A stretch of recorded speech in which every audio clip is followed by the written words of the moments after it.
This regulatory scrutiny is great because it gives us an opportunity to share how powerful and wonderful the technology is and can be. And it gives us a platform effectively to speak with politicians and regulators, help them understand that it's not just this action. We need many, many actions to reform the laws in the United States and on the planet so that the world can embrace this technology. And so if we want it, we're all going to have to fight for it. The US is trying to disconnect from Ethereum. That's what Joe Lubin, the CEO of Consensys, said in our conversation today. And he was talking about those in power trying to unplug Ethereum from the citizens, from we the people.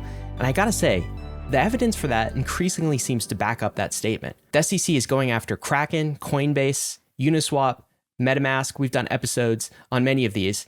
They're essentially trying to turn every non-custodial wallet into a broker-dealer. You already know some of that story, but here's what's new. Joe and Matt are producing evidence that the SEC is coming after Ethereum itself. The SEC is sending discovery requests to Ethereum core developers, threatening their employers. They're pushing a coordinated effort to claim Ether is a security so that they can control it. But this time we're going on the offensive. Consensys is taking them to court to settle this issue once and for all. And if they're successful, it'll be the first time in a US court we get a clear ruling that Ether is not a security, it's a commodity. Before we get into the conversation with Joe and Matt, a message from our friends and sponsors over at Transporter. Transporter is a bridging app powered by Chainlink's CCIP in the background with some of the most intuitive UX in crypto. So if you want to try out the new bridging app Transporter, try it out at transporter.io. You can bridge ETH, Link, USDC, and other assets. There's a link in the show notes to getting started with Transporter today. Both Matt and Joe are interesting characters that we had on the episode today. And for Bankless listeners that aren't as familiar with Joe Lubin, he is the founder and CEO of Consensys. He has been building critical software that Ethereum has really needed in order to actually be a usable system. Many of the products that have been built out of Consensys have made Ethereum usable. MetaMask being the big one, Infura, but many other projects as well, like Gitcoin was incubated out of Consensys. And Joe, I think for people who aren't familiar with him, I appreciate Joe because he thinks in like cosmic scales. Yeah, he thinks he's a very big thinker. Yeah, he's like, he understands the way of the universe, the way of the world, very like Ray Dalio-esque in the way that like things move forward across time. And then we also have Matt, the legal counsel of Consensys, who is a lawyer, right? Very grounded, very pragmatic. But each of these two guests take turns putting on the conspiracy hat a little bit, which I thoroughly enjoyed.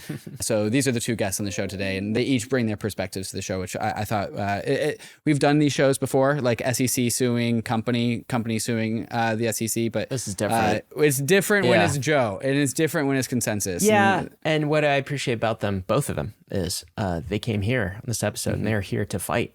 Yeah. They're here to push back. They're here for the resistance. So guys, we're going to get right to that conversation. But before we do, we want to thank the sponsors that made this episode possible, including our #1 recommended crypto exchange, a place to join the resistance. That is Kraken. Go create an account. If you want a crypto trading experience backed by world-class security and award-winning support teams, then head over to Kraken, one of the longest-standing and most secure crypto platforms in the world. Kraken is on a journey to build a more accessible, inclusive, and fair financial system, making it simple and secure for everyone, everywhere, to trade crypto. Kraken's intuitive trading tools are designed to grow with you, empowering you to make your first or your 100th trade in just a few clicks. And there's an award-winning client support team available 24/7 to help you along the way, along with a whole range of educational guides, articles, and videos. With products and features like Kraken Pro and Kraken NFT Marketplace and a seamless app to bring it all together, it's really the perfect place to get your complete crypto experience. So check out the simple, secure, and powerful way for everyone to trade crypto, whether you're a complete beginner or a seasoned pro. Go to kraken.com/bankless to see what crypto can be. Not investment advice, crypto trading involves risk of loss. Have you ever felt that the tools for developing decentralized applications are too restrictive and fail to leverage advancements from traditional software programming? There's a wide range of expressive building blocks beyond conventional smart contracts and Solidity development. Don't waste your time building the basics from scratch, and don't limit the potential of your vision. Cartesi provides powerful and scalable solutions for developers that supercharge app development. With the Cartesi virtual machine, you can run a full Linux OS tools and access decades of rich code libraries and open source tooling for building in Web3. And with Cartesi's unique rollup framework, you'll get real-world scaling and computation. No more competing for block space. So, if you're a developer looking to push the boundaries of what's possible in Web3, Cartesi is now offering up to $50,000 in grants. Head over to Cartesi's grant application page to apply today. And if you're not a developer, those with staked CTSI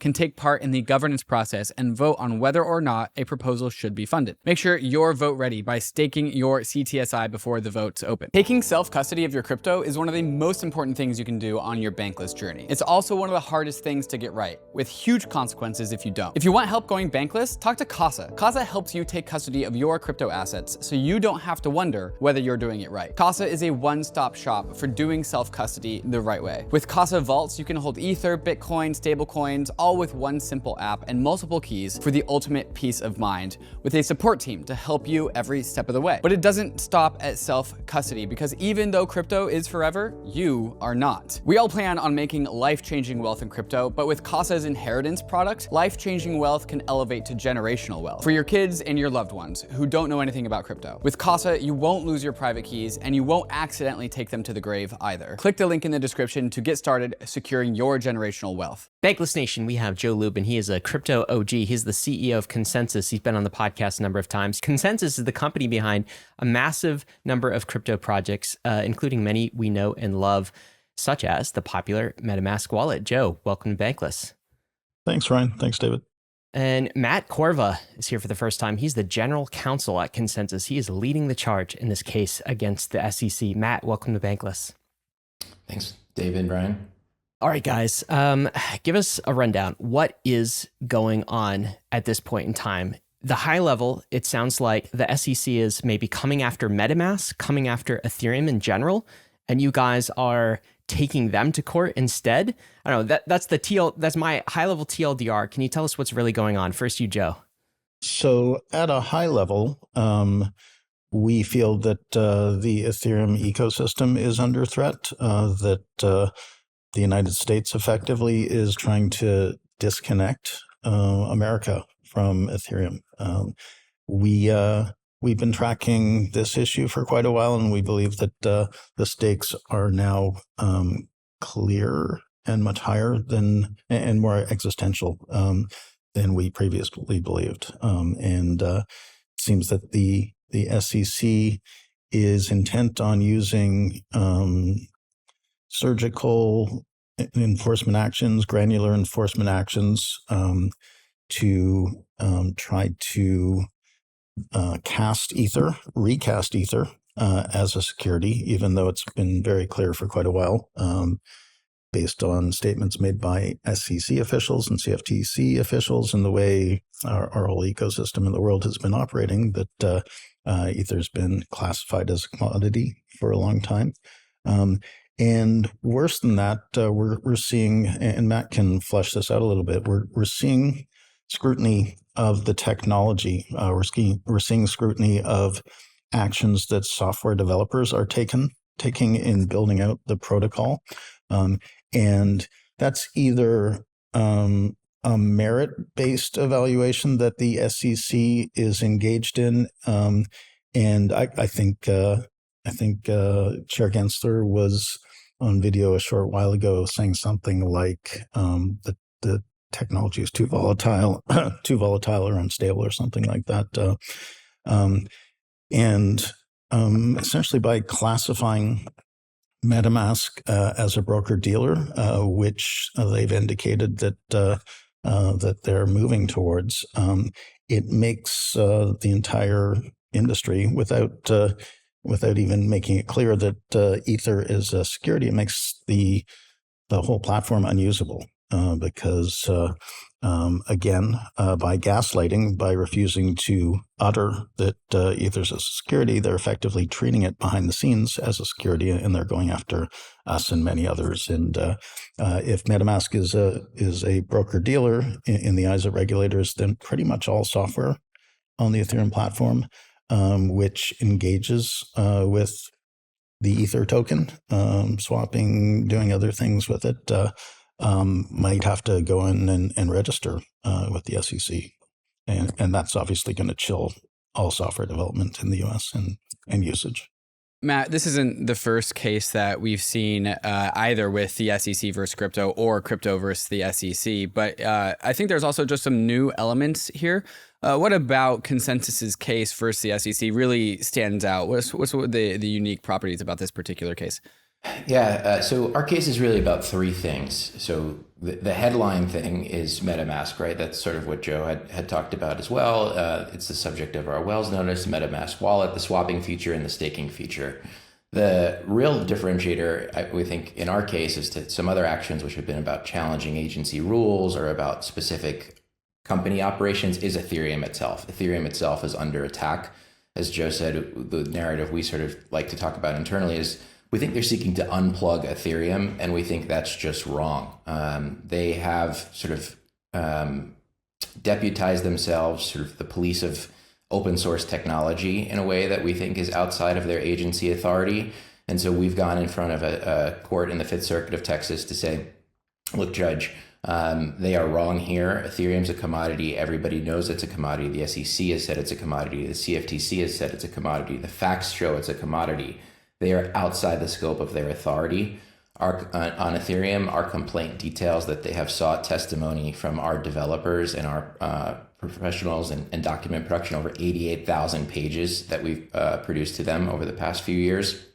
Wait. Can we catch that? So yeah. You have produced 88,000 pages to the SEC? Correct. Like what is that? Is that sort of like discovery? Have they asked for? Yeah, exactly. It's document production, and I think perhaps most alarmingly, like a lot of that document production is contributions to GitHub, right? Like show me your work on GitHub and contributions to Ethereum or protocols or clients or things like that. And it's not just us, and that's sort of what led us to take action in a lot of ways. We believe this action against us is imminent, but we've heard this throughout the ecosystem. It's been reported on. That they've sent similar letters to the Ethereum Foundation and individual open source developers. And for me, that was a bridge too far in what we'd be willing to passively tolerate while they went through their process. That's why I thought we had to stand up as a leader in the space, protect the developers who contribute to open source code. So Matt, I really want people to hear that, because this was actually, I skimmed the complaint. It's 36 pages. We'll include a link in the show notes. This is the complaint for injunctive relief. I might be getting the legal terms wrong, Matt, but like it's your case against the SEC, basically. And what was most startling to me as I skimmed through this is, of those 88,000 pages, the SEC is asking for a list of contributors from Consensys, from other organizations that have contributed to EIP, that is Ethereum Improvement Proposals that went into the ETH 2.0 merge, right? You can see them trying to make a case that this isn't decentralized open source software with a permissionless open group of contributors, but it's somehow like, I don't know, some cabal, some centralized group that's actually running the show. And the level of detail that they're going to here, it does seem like it's... like they are going after directly open source developers in a way. And that to me was incredibly startling and shows the breadth of this. It's far beyond just the MetaMask wallet. It's actually looking at Ethereum from an open source developer perspective and who's contributing and like what codes go into EIPs. That was incredibly alarming to me. It's almost like the SEC believes they have a mandate to regulate technology. It's almost like they have a mandate to assess technology on its merits. This action is related to what they've told us they're going to sue us for, but it goes further. It focuses on getting clarity from the courts regarding how the U.S. should classify Ether. That's something that we would not get if we sat on our heels and let the SEC sue us. Chair Gensler has been really careful not to contradict what has been said before, because that would be kind of ridiculous, but instead to sort of gaslight our industry and act as though a reclassification has been done without actually doing that. There is a theory that we can get into that this is related to the shift to proof of stake, but it's a foolish theory. It's a foolish theory. Zooming out and kind of like identifying the pattern that I'm seeing here. First part of the details of this case we've mentioned in passing, but just to make it explicit, is that the SEC sent Consensys a Wells notice saying, hey, we intend to sue. And Consensys is just replying to that with like, well, we're going to sue you guys first because we think we have a stronger case. That's kind of like how I'm reading this. And Matt, do you want to clarify something?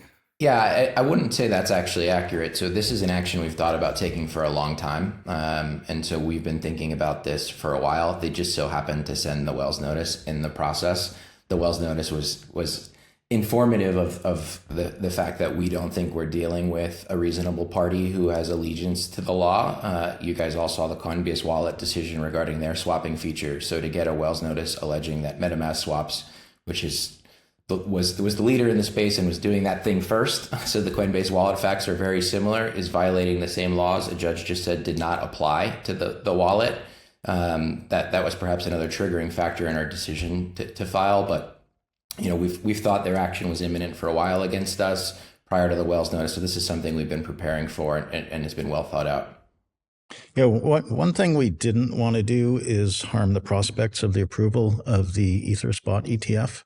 And so while we could have started this action a while ago, we wanted to sit back and read the tea leaves and make sure that that if the SEC was going to open that floodgate, because it would probably change everything, that we did not get in the way of that. So are you saying by filing this complaint, you're thinking that the ETH ETF approval, like the SEC is just not going to approve an Ethereum ETF, and that kind of like factored into it? We thought it was over based on various communications that we have with people in the industry that they weren't going to approve in 2024.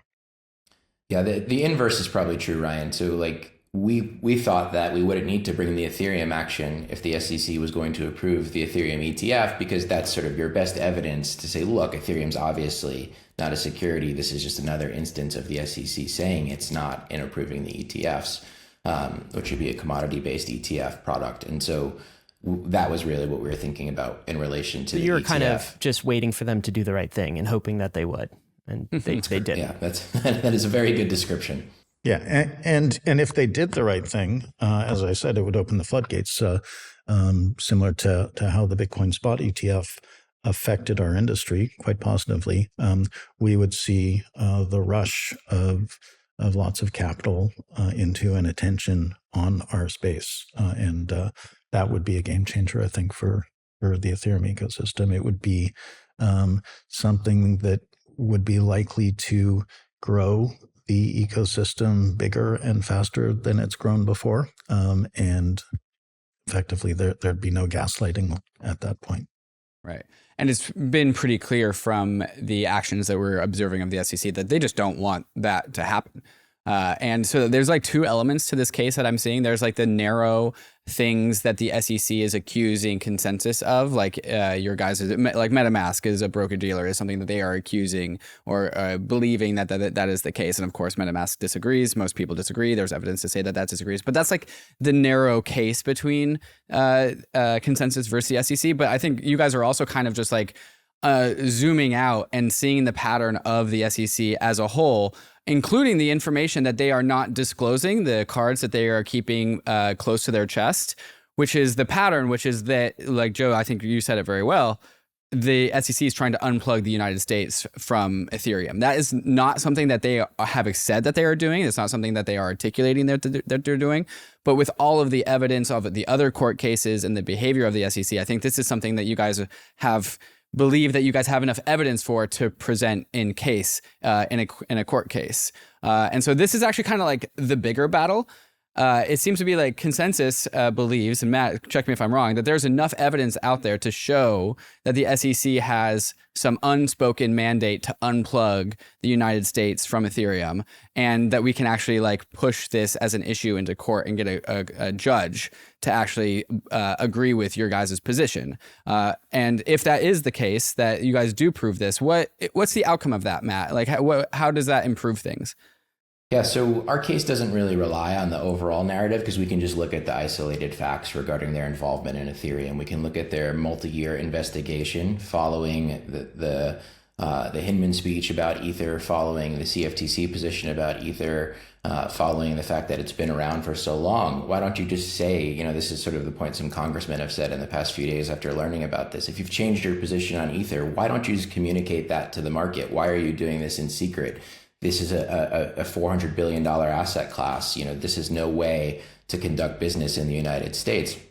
But our case doesn't rely on sort of the overall narrative. So we'll take the position, and we believe the court will agree with us, that it's appropriate for the court to declare that Ether is a commodity, and therefore all SEC investigations into the asset Ether, and as a result, things like their investigation into who contributes to the open source code would be outside agency authority because they don't have authority to regulate assets that are not securities. And so we think that will be very impactful. And similar to the Judge Fela opinion regarding Coinbase Wallet, explaining that broker-dealers laws do not apply to software interfaces that do the types of things that MetaMask does and most popular DeFi apps do. Getting another judge on the record looking at that issue and saying, yes, I agree with what Judge Fela said. This is correct, will be another line of defense for the industry to the extent the SEC continues to try and file these cases that are outside the scope of the law. So we think it'll obviously be helpful for us, but will help set precedent for a lot of other companies in our industry. So Matt, the outcome of winning the case is you would get a judge to say, get a court to say, Ether is not a security; it's instead a commodity, and non-custodial wallets like MetaMask aren't broker dealers. That's the outcome you're trying to argue for. Yeah, that's correct. Okay, and if that is achieved in a court case, it's like, tell me, how does U.S. law work? Is it done then? Like, are we kind of finished, or does this get escalated? Can the SEC somehow appeal? And how long does this process typically take? Parties can always appeal, and we can always hope that it will be finished in the sense of, just like we said when we saw the Fela opinion about Coinbase Wallet feature, we said, hey, they've been investigating us about the very same thing that they just lost on. It's done. Obviously, they didn't think it was done.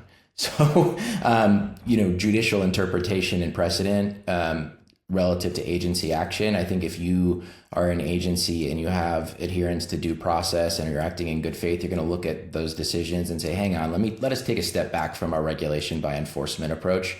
Maybe this isn't working. We're not getting the results we want.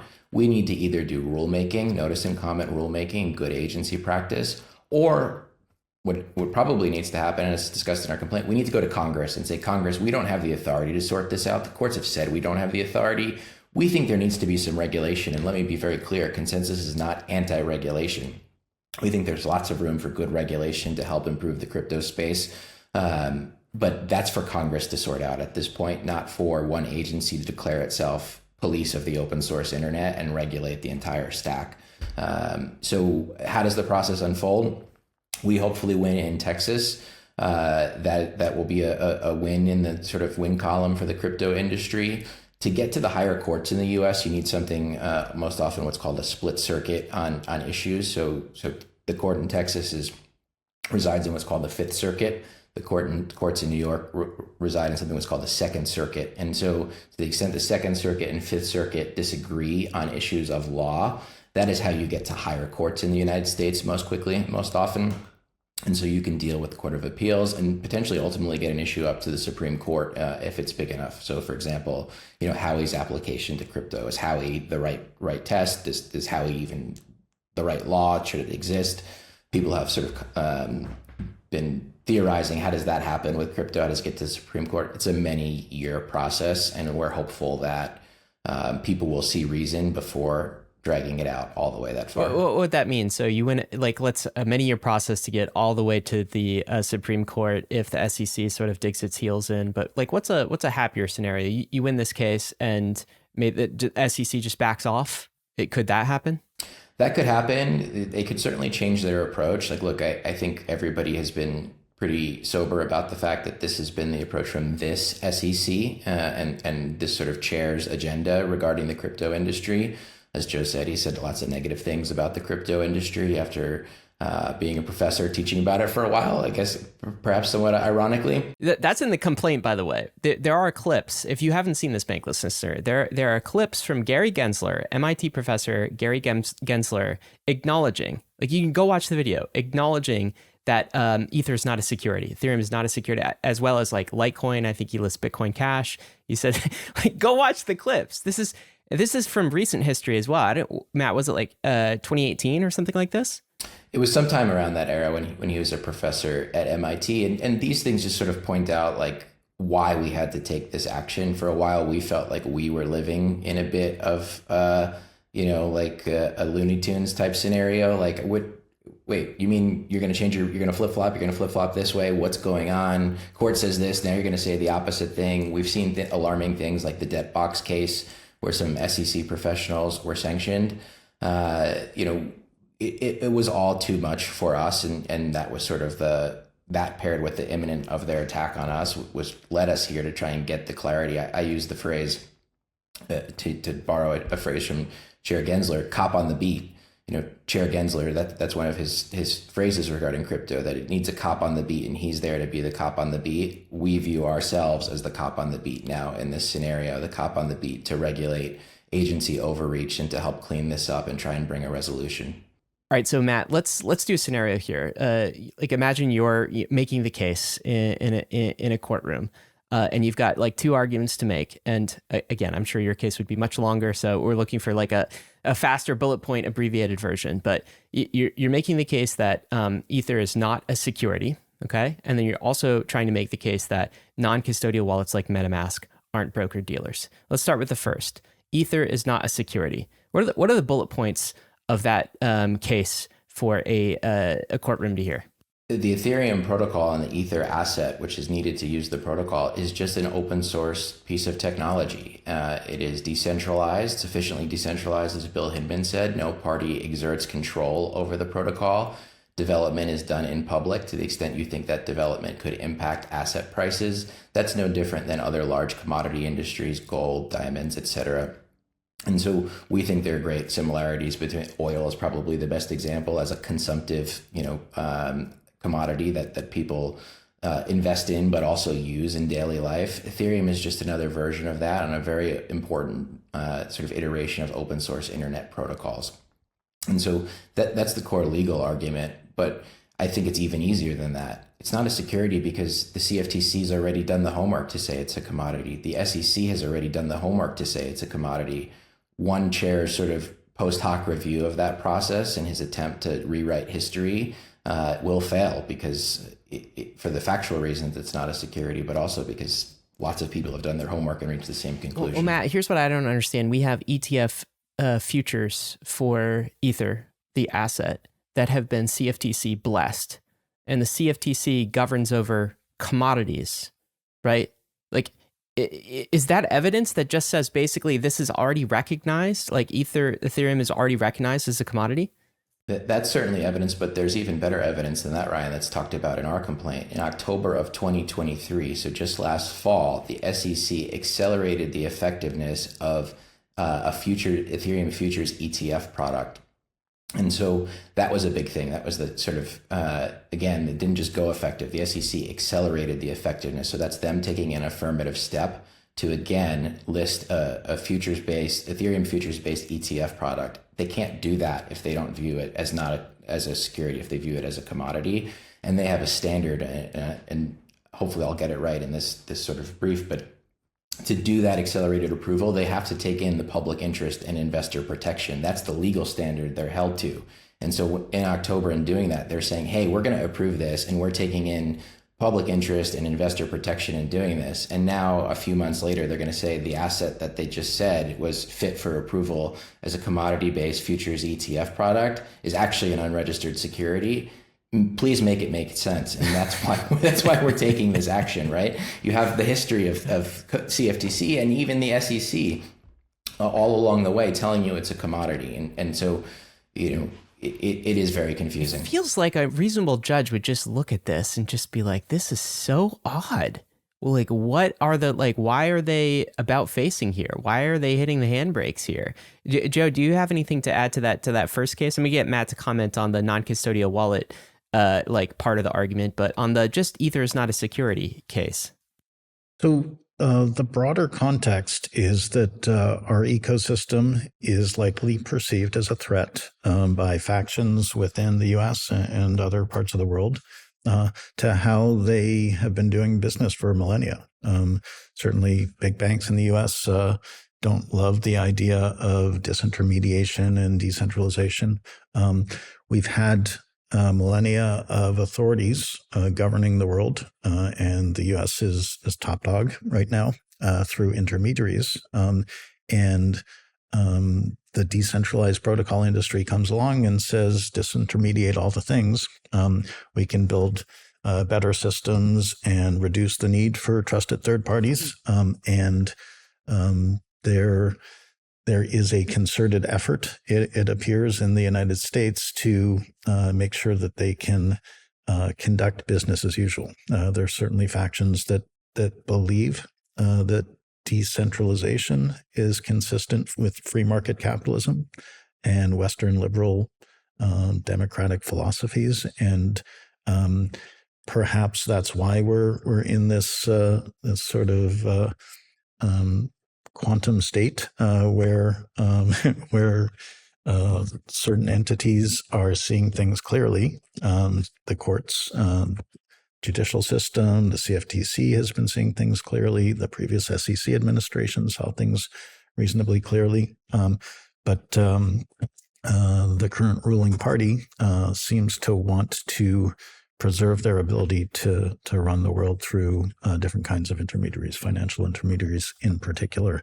And it does appear that the major banks in our industry who've worked really hard to get their hands on levers of control would prefer to continue winning in that context rather than playing a little more fairly in a more decentralized context. Mantle, formerly known as BitDAO, is the first DAO-led Web3 ecosystem, all built on top of Mantle's first core product, the Mantle Network, a brand new high-performance Ethereum Layer 2 built using the OP stack, but uses EigenLayer's data availability solution instead of the expensive Ethereum Layer 1. Not only does this reduce Mantle Network's gas fees by 80%, but it also reduces gas fee volatility, providing a more stable foundation for Mantle's applications. The Mantle Treasury is one of the biggest DAO-owned treasuries, which is seeding an ecosystem of projects from all around the Web3 space for Mantle. Mantle already has sub-communities from around Web3 onboarded, like Game 7 for Web3 gaming, and Bybit for TVL and liquidity and on-ramps. So if you want to build on the Mantle network, Mantle is offering a grants program that provides milestone-based funding to promising projects that help expand, secure, and decentralize Mantle. If you want to get started working with the first DAO-led Layer 2 ecosystem, check out Mantle at mantle.xyz and follow them on Twitter at 0xmantle.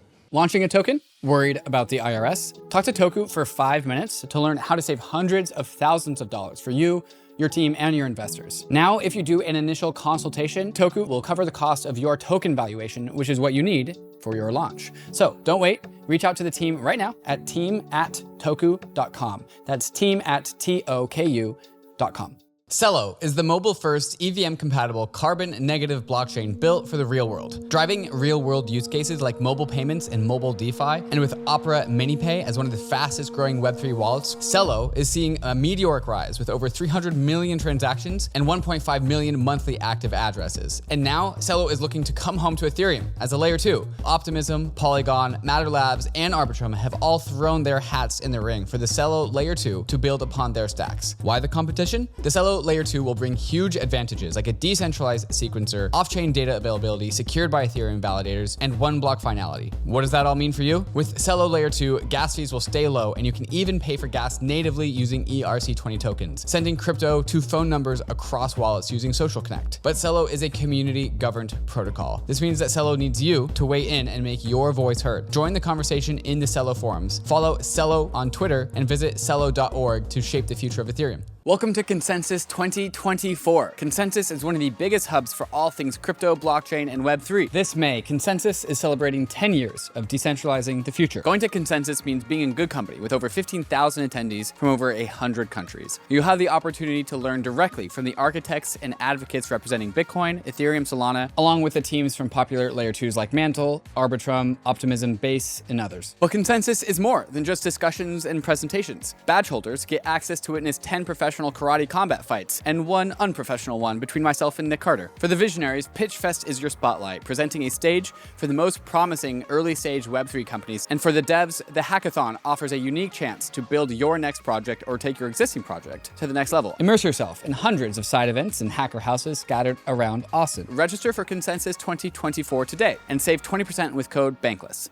Joe, one of the big mysteries I've always had about the Gary Gensler and the SEC is where does he get his confidence from to go and go toe to toe with some of the biggest? I say that all the time. Why does he feel like he has cover to do this? Who's giving him the authority or the mandate? And like between me and Ryan, I'm the one who's very willing to put on the tinfoil hat and go out there. And so I'll do that here. Is like the big banks, the incumbents. Rather than just like looking at the narrow details, you can kind of zoom out and see just incentive structures in the old world that doesn't want things to change. This is a pattern throughout human history, is that the people that are in power don't like change because that's disruptive to their status quo. There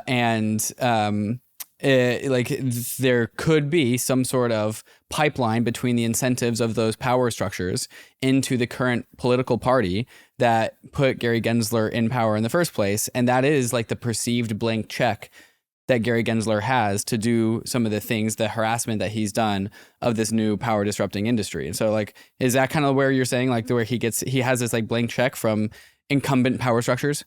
Yeah. With conspiracy caps on, one has to wonder. First of all, he's a very smart individual. His brother Robert, we understand, is very, very smart and possibly libertarian, and possibly owns some crypto. I mean, possibly owns some crypto. And so Thanksgiving at that family's dinner table should be just fascinating. Little brother, why are you flooding my bags? I would love to be invited to that. Very smart politically, been engaged at the top tiers of the financial industry at Goldman, at the CFTC for a very long time. Was he smart enough to position himself to be an MIT professor, an expert of blockchain by himself, or was that coordinated in some way to give him legitimacy to take the role? He's also done some research on AI, and I think he's written some things. So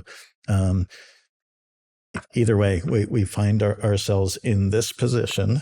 And as you're aware, Elizabeth Warren has been placing people in positions of power in the current administration.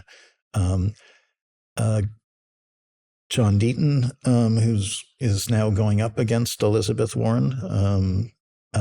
He referenced on, I think it was Fox Business a few days ago, that there's an entity called the Bank Policy Institute that I don't really know much about, but apparently they're a banking industry think tank. So all he did was reference that. And so I started paying a little attention to them on the internet. And there is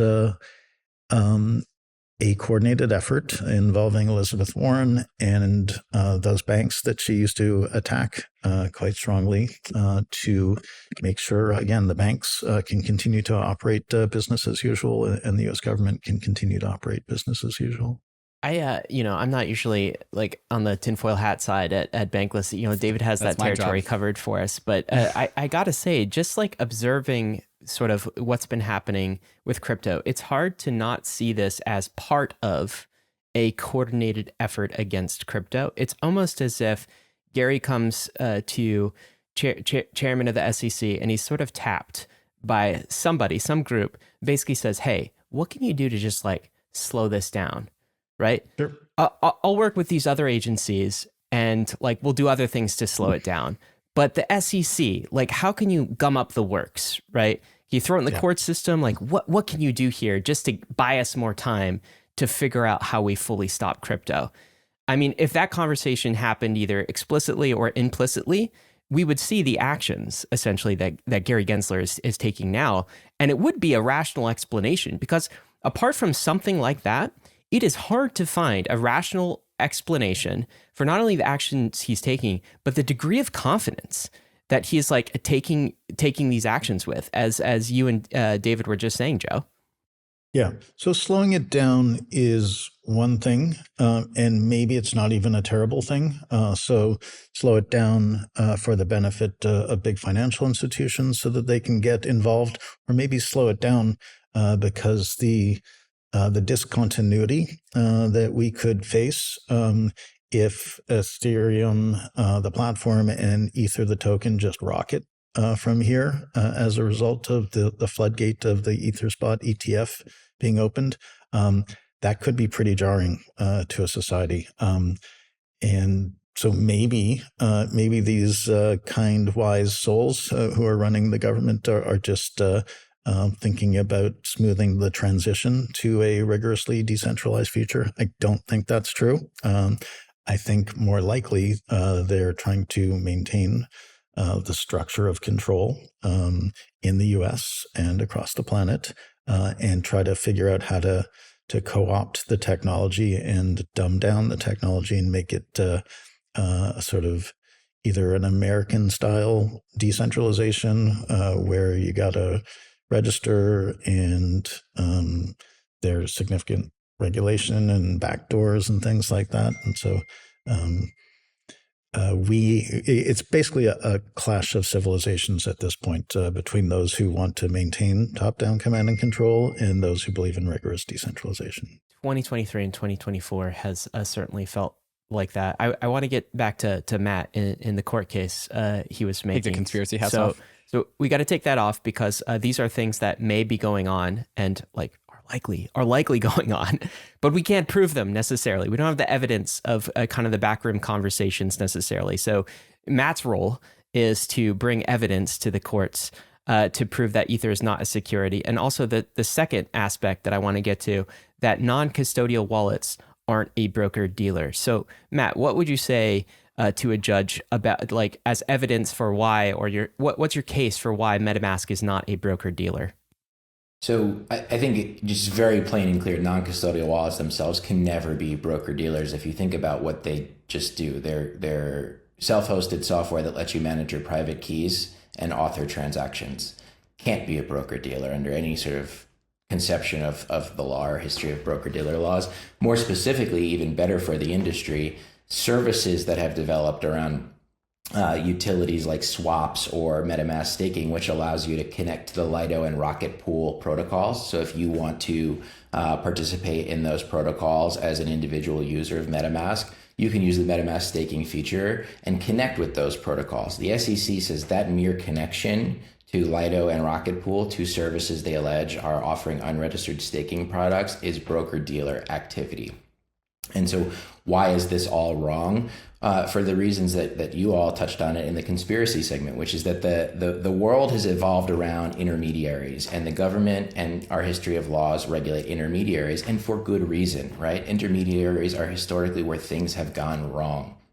If you think about the number of transactions that happen through MetaMask, and then imagine that happening through a human, what would the propensity for fraud be? Would be very high, right? Because it's not autonomous, it's not software enforced, it's not transparent, it's not auditable, it's not verifiable. You would think that you'd get screwed in those transactions, probably a high number of times.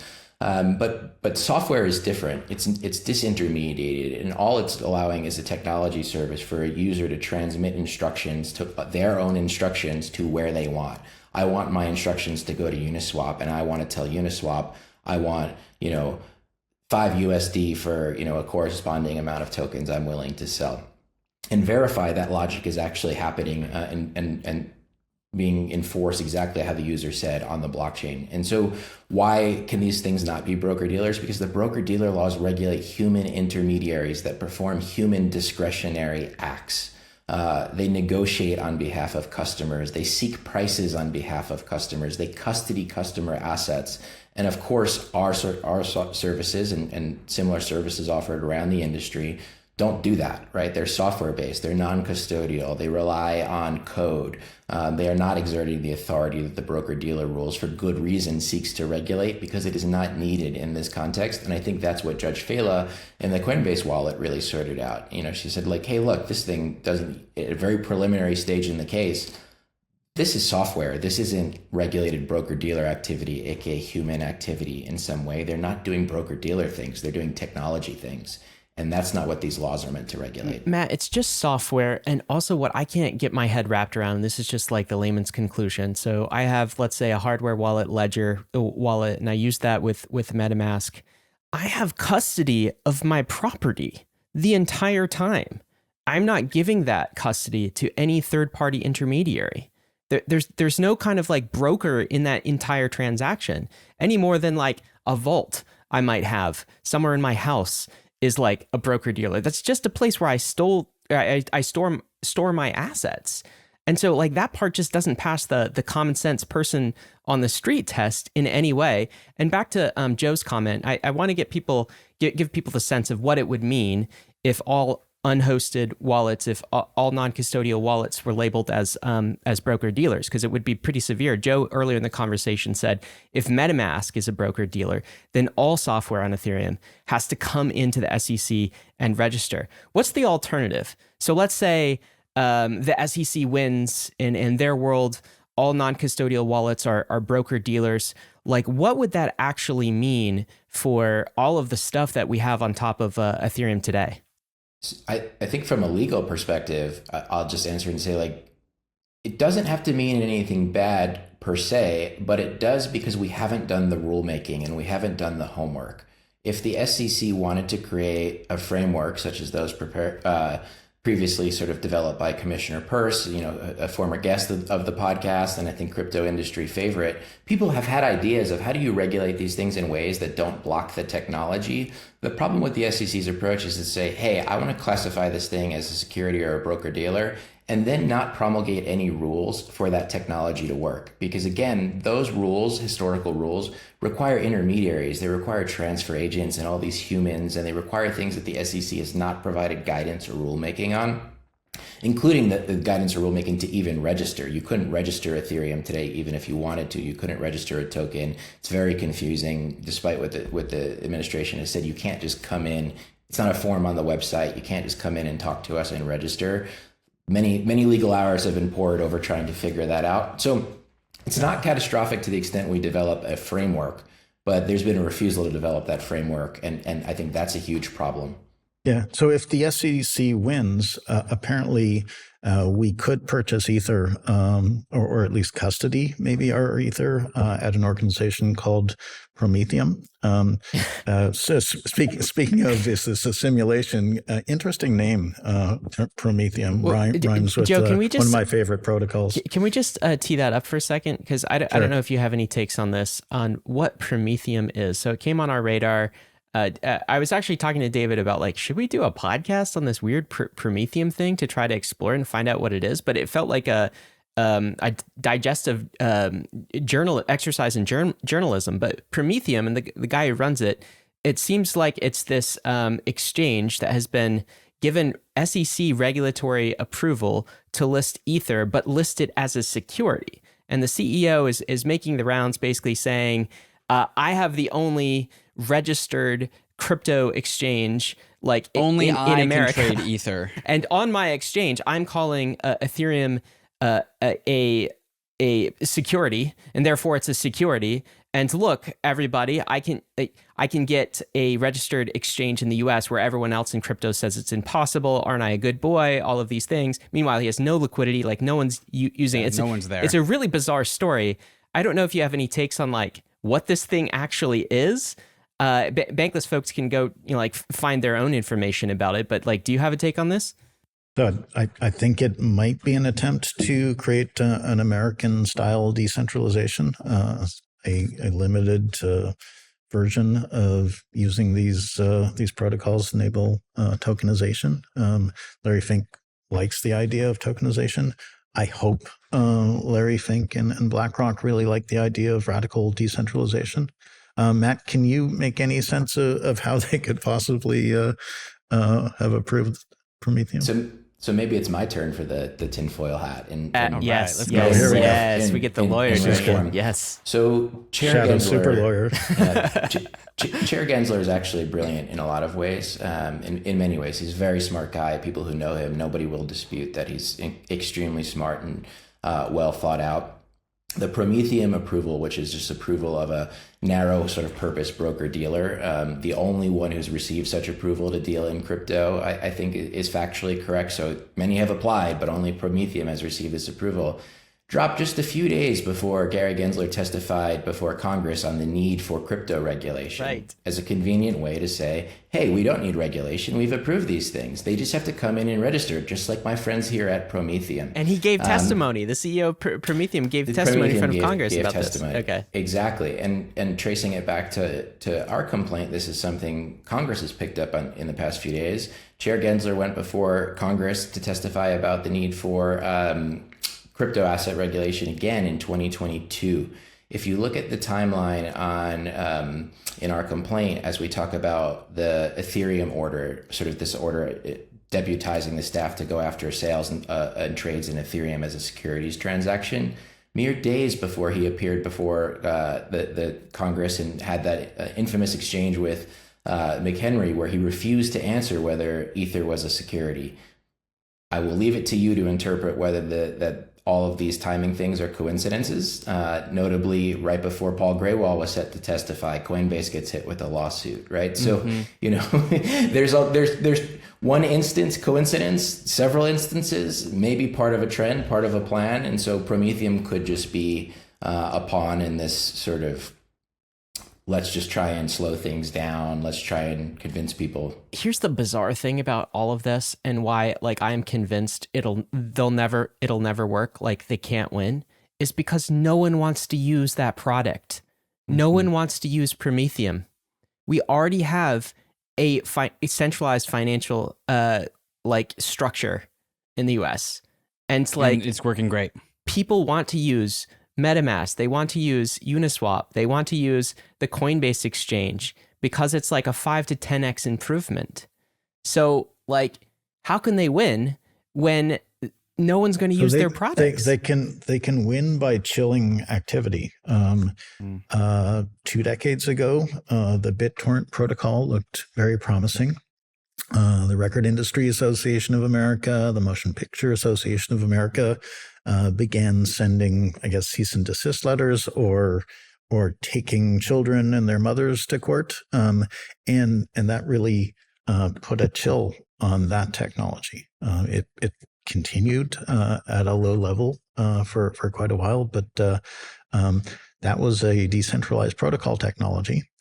And it effectively was rendered relatively harmless in the American context. For people who don't remember this time, I remember like stories of,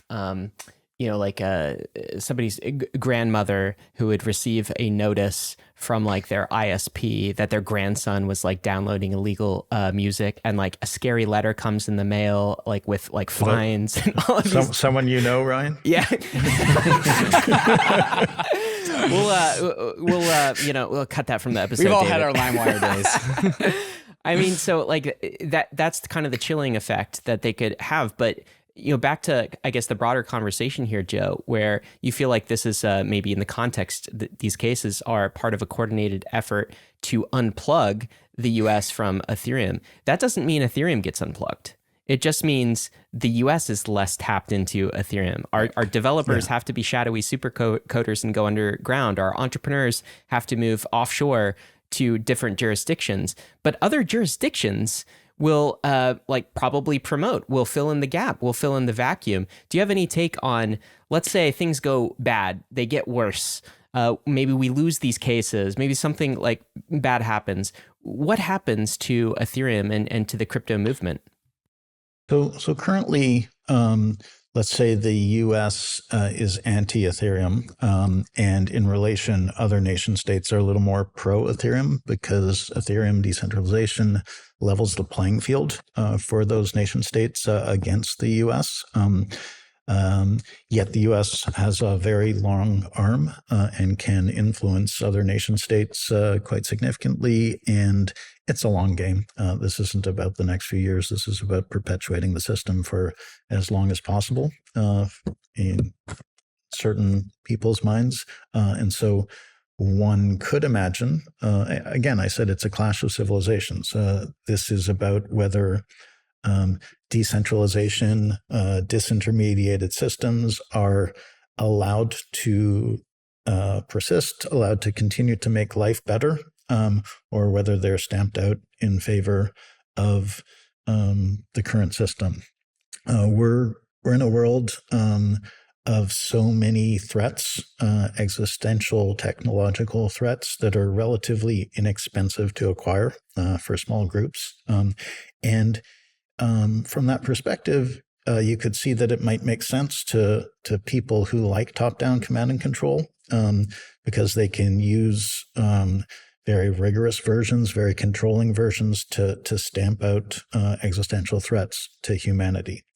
The problem with that is, even if they're well-intentioned, we end up moving into something that feels a little bit like a prison planet or a planet of effectively slaves to the system, rather than building a world in which we all have much greater economic and political agency, and where we can all benefit from permissionless innovation and access to financial innovation. So, Joe, I know no one listening wants to live in that dystopia you just described. No prison planet. Okay, No. So like we are definitely not team prison planet on Bankless. But You are team Bankless. we are, but here's the insidious thing: is I was scrolling the Bankless Discord this morning, and someone said I'm really excited to hear about kind of the Consensys versus the SEC thing, but like I got to be honest. Like you guys are having one show about regulatory issues per week, and it's hard for me to tune into like more than one. And I feel like this is almost like a DDoS attack against our industry. Okay, so like look at who the SEC is coming after right now. Just look at it. What's happened in the last few months? It's Kraken, it's Coinbase, it's Uniswap, it's MetaMask, right? Are these the bad guys that they should be pursuing? Are these the true crypto villains? It's absolutely bizarre, but because they attack on all angles, it feels like a DDoS attack. And what people are feeling is almost powerless to kind of respond. So people are frustrated because, they get geo-blocked. It's like Iran, North Korea, and America can't access a particular airdrop token. How bizarre is that? But they feel powerless. They don't exactly know what to do. So you could be like, I guess, you could say something like call your congressman, but like everyone know, I mean, you call your congressman, what am I supposed to do that weekly? Where does that message go? That's why we get behind cases like this, where it's so good to see Consensys actually going on the offensive here rather than being defensive. And we can rally around that. But I think a lot of listeners want to know, like, what can we do? How do we support this? How do we keep our attention? Is there something we can do in this case? Do you have any advice for just like the crypto native who's listening and feels very powerless, concerned, but also powerless? So as one of our close colleagues, Pat Baraducci, likes to say, this is a special moment in time. When Ethereum started, I and other people realized that we were going to be causing a clash of civilizations. I'm sure Satoshi felt similarly. And we knew that we had to have heads down and build as much and as fast as we could, because when the people who run the planet realize what's going on, that they would not be able to run the planet through the levers that are currently in place, and that it would likely be a much better system for the 99%. They are certain to balk. And this is great. What's happening right now, all this regulatory scrutiny is great because it gives us an opportunity to share how powerful and wonderful the technology is and can be. And it gives us a platform effectively to speak with politicians and regulators, help them understand that it's not just this action. We need many, many actions to reform the laws in the United States and on the planet so that the world can embrace this technology. And so if we want it, we're all going to have to fight for it. This is the case that David makes to me when I'm feeling pessimistic about all of these things. He's always like, on the flip side, look at who they're suing. I'm like, look at who they're suing, David. And he's like, yeah, exactly. Look at who they're suing. It's some of our best companies. It's the Avengers of crypto. They just sued Kraken, Coinbase, Uniswap, and Metamask, right? And now you guys are taking them to the offensive. And I guess that's the optimistic take. Maybe this goes to the Supreme Court. Well, that will cause a national discussion on what it means to own your own property, your own digital property. And I guess that's the positive way of looking at all of this. Matt, as we progress into the future with this court case, maybe you can simulate what this might look like in terms of like timeframes, milestones. Is there like a default scenario that you can kind of articulate? It's going to be a multi-year process, most likely, and frankly, it's largely up to the SEC as to where it goes from here. At this point, we are happy to be the plaintiff in the case, and we've stated our case, and now it's up to them to respond. So in Texas, they've got a couple of options. They'll unfold. It'll be clear probably over the next 60 days or so which approach they're going to take. They may try and dismiss the case. They may say, hey, let's just argue the case here. We want to argue it about the merits.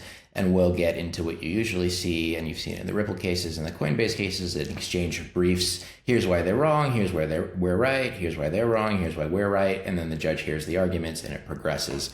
And so we think the Texas case could play out over the next, let's call it 1 to 2 years, depending on timeline and how it goes.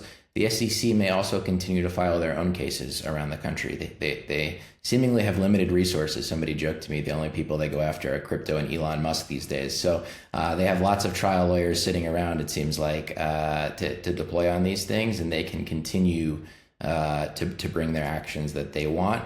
We'll see what Congress does. Does Congress get more active? We've heard a lot from Congress, hey, we're going to clean this up. We're going to sort this out for you. They haven't done that yet.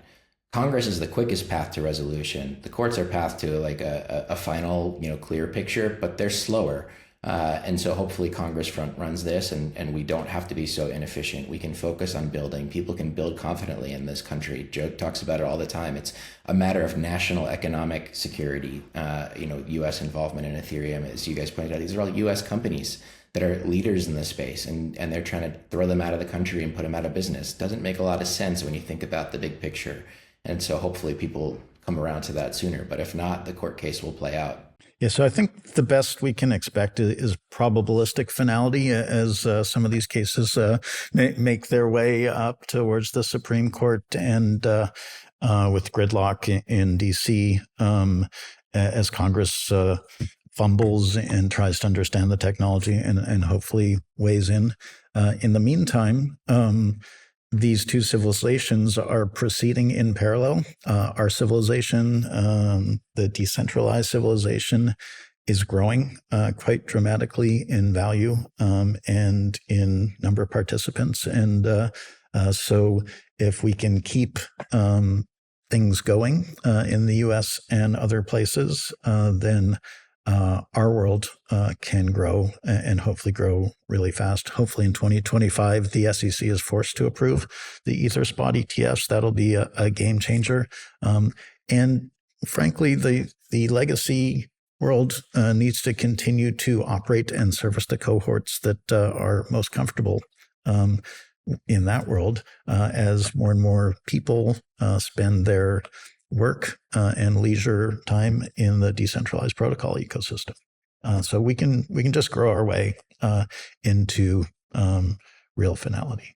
The grand irony of this whole relationship with the SEC is that, Matt, you talked about like the SEC's like seemingly infinite resources. Well, those come from our tax dollars, ironically. And also the thing that the SEC is preventing is GDP growth inside of the United States. So it's really a double whammy bullet to the foot that we're kind of causing ourselves here, simply just because. Another consideration is that there's so much debt in the system that the U.S. and other nation states need to engage in financial repression, which means they need to pay off the debt via inflated currency, devalued dollars. And they don't want a whole bunch of us escaping to a sounder, an ultra sounder currency, that they want us all to shoulder the same pain that has been caused over decades. Yeah. Well, Joe, Matt, thank you guys for coming on and illuminating some of the paths for us, and also going toe to toe with the SEC on, I think, some of the biggest issues that we all know are bubbling behind the scenes. Now you guys are kind of bringing them to the forefront and making them explicit. So thank you for doing what you guys are doing. Let's do this. Let's win. We going to win? We're definitely going to win. We wouldn't have done it if we didn't think we were. There we go. Love it. Big win. We're for right on crypto. track. Awesome. Well, thank you guys. This has been great. Thanks, guys. Got to remind you, Bankless Nation, of course, none of this has been financial advice. I guess Matt would probably want me to say it's not legal advice either. Crypto is risky. You could lose what you put in, but we are headed west. This is the frontier. Not for everybody, but we're glad you're with us on the Bankless journey. Thanks a lot.